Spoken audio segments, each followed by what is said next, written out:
In today's video, I am going to teach you how to capture anything with Save to Notion. We'll start by getting the tool in place. Head to the Chrome Web Store, search for Save to Notion and add the extension to your browser. If you are using Microsoft Edge, this works there too through the add-on store.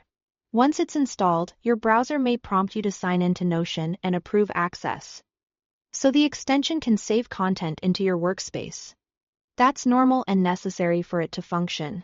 Next, make it easy to reach. Click the little puzzle icon in your browser toolbar, find the paper airplane icon for Save to Notion, and pin it.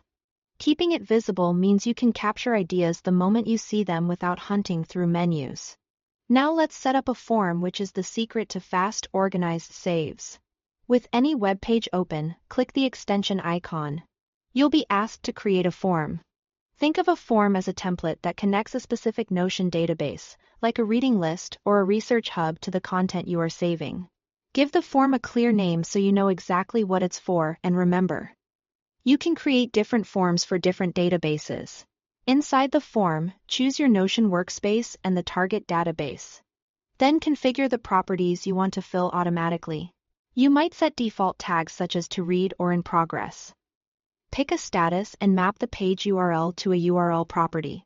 These defaults save time later and keep everything consistent. If your database has fields for author, source, or notes, you can map those too, so the extension knows where to put each piece of information. When you are ready to save content, you have a few options. To save an entire article or page, click Save to Notion. The extension will capture the title, URL, and often other helpful details, and send them straight to your chosen database. If you only need a specific passage, highlight the text on the page, right-click, and select Add Highlight. The selected text is sent to the text property you mapped in your form. Perfect for quotes, key takeaways, or summaries. You can also capture images from a page.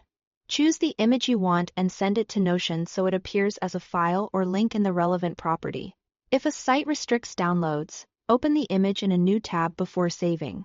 Finally, open your Notion database to view the saved item.